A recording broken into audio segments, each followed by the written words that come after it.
Joining us tonight is Sidney Powell. She is the defense attorney for General Michael Flynn, a distinguished federal prosecutor, best-selling author, and great American. Sid, great to have you here. Let's start with your client, first of all, because we're not hearing his name a lot in all of the campaign news and developments. How is he, and where does the motion to dismiss stand? We are still waiting on a ruling from Judge Sullivan on the motion to dismiss, which has now been pending before him for almost 180 days. And the Court of Appeals told him weeks ago to decide it with dispatch. And we had a hearing over 3 weeks ago now, and we're still waiting and waiting and waiting. But meanwhile, he's had the opportunity to issue edicts to the post office and convene hearings on that every day. Yeah, well, why would not, out of just sheer embarrassment and shame, the chief judge of the federal judiciary not reach down and take this district court judge out of his seat and put in someone who really intends to do justice and would take into account 4 years of persecution of General Michael Flynn and his family? Why would Chief Justice Roberts not insist that that happen? I wish I knew the answer to that. I can't say that I really do. We have had a motion to disqualify Judge Sullivan, also pending now for almost a month. And of course, he obviously hasn't granted that. So everything's just sitting there. Apparently, he wants to wait until the election. There was even a conversation at the hearing about having to wait until a new president was elected or perhaps a new attorney general came in.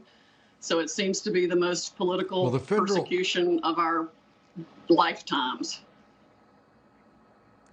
Well, the federal judiciary is as politically corrupt as the Justice Department or the FBI.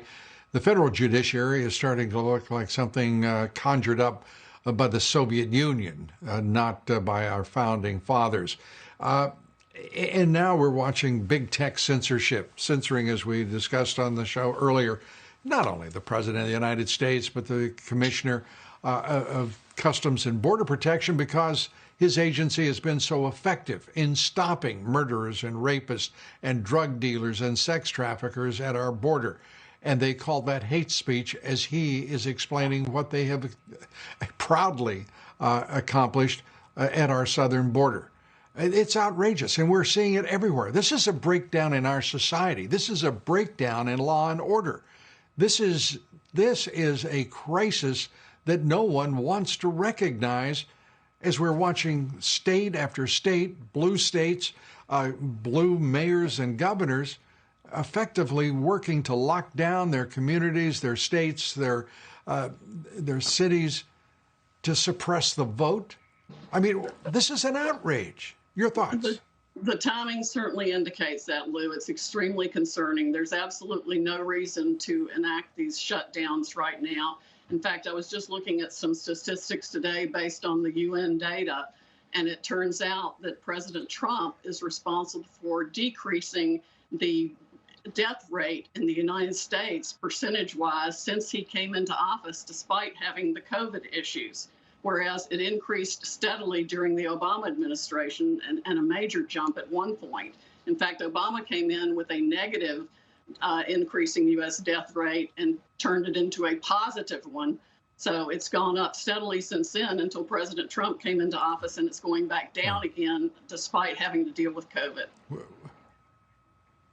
And I should say, when Sid says positive, it means higher, and negative means lower. And yes. This president has worked hard, and the public health authorities have worked hard. But even many in the public health agencies are so politicized now, they're not in unison with the White House to acknowledge what they have achieved together, which is a lower death rate from this virus. Much has been learned, and the American public is the beneficiary here. The suppression of the vote, the mail-in ballot. What are your thoughts about what any of us can do about these efforts that are well, taking place in all sorts of jurisdictions across the country. Well, I think it's especially important that people continue to understand the need to go vote in person, to vote for President Trump in person, to elect every single red candidate on the ticket because he needs the support throughout Congress and the Senate. It's simply imperative that we vote in person and get it all done. Well, we're going to have an election in just a few days now. It's hard to believe that it's already upon us. Sidney Powell, as always, we thank you so much for your concern for this great republic of ours. And on Election Day, we shall prevail.